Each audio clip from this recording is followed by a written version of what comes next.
ભાવનગર જિલ્લાના ગારિયાધાર તાલુકાના ખોડવદરી ગામમાં ચાલી રહેલા માઇનિંગ બ્લાસ્ટના કારણે અનેક મકાનોમાં તિરાડો પડી। ગ્રામજનોનું કહેવું છે કે ગેરકાયદેસર માઇનિંગ બ્લાસ્ટના કારણે જીવન જીવવું પણ મુશ્કેલ બન્યું છે। ચાલી રહેલ માઇનિંગની ખાણ પર ગ્રામજનો પહોંચ્યા હતા અને ત્યાંથી તેઓએ વિડીયો ફોટા પણ વાયરલ કર્યા છે। ત્યારે પથ્થર કપચીના માઇનિંગ સામે ગ્રામજનોએ ઉગ્ર દેખાવ કરીને મામલતદારને લેખિતમાં રજૂઆત કરી છે। ગ્રામજનોએ 10 દિવસનું અલ્ટિમેટમ આપ્યું છે। જો 10 દિવસની અંદર માઇનિંગની ખાણ વિરુદ્ધ કાર્યવાહી નહીં કરાય તો ઉગ્ર આંદોલન કરશે।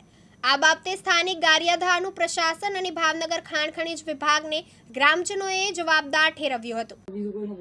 આજ બપોરે એલકા ફોડ્યા તો આખું બધું ધંધડાઈ નાખ્યું। અમને તેમ થયું કે આગળ બધું પડી જશે ભાઈ, અમારા ઘરના માણાય નથી, 2 છોકરા રળવા વાળા છે, આ પડી ગયું કોણ બધું કરાઈ દેશે? આ તોડા તમારે કેના કારણે પડ્યા? આ તોડા એલકા ફૂટે નીકળી, આ એલકા ફોડ્યાના કારણે પડ્યા। આ તોડા બધા સારે કોઈ આ બધું તોડા પડી ગયા। આ એલકા ફોડ્યાના કારણે તોડા પડી જાય। એલકાને ઓલે તોડા બુકેરા છે, મારું ગામ ખોડવદરી છે અને ખોડવદરીમાં પાણીની વિશાળ ખાણ્યું થઈ છે।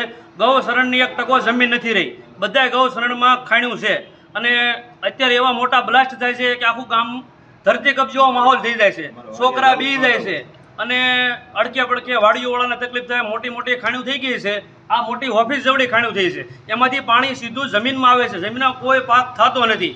એટલે આનું નિવારણ આવે એવી અમે રજૂઆત લઈને આવ્યા છીએ, ગામજનો બધા ભેગા થઈ। દક્ષાબેન પીઠાભાઈ, મારું ગામ ખોડવદરી કંડારિયા ગામ રહેવાસી ખોડવદરી, અને કહેવાનું એમ છે કે એલકા ફોડે છે, એલકા ફોડે એટલે મકાનને ઈજા થાય છે, પાણીના ડાર ફેલાઈ જાય છે, પાણી રહેતું નથી। બીજા નંબરમાં ગામ અત્યારે એટલું તકલીફમાં મુકાણું છે, પ્રદૂષણ ઉડે છે, ધુવાડો એટલો છે અને ગૌશરણ રહ્યું નથી। વિપુલ બારડ, દિવ્યાંગ ન્યૂઝ, ભાવનગર।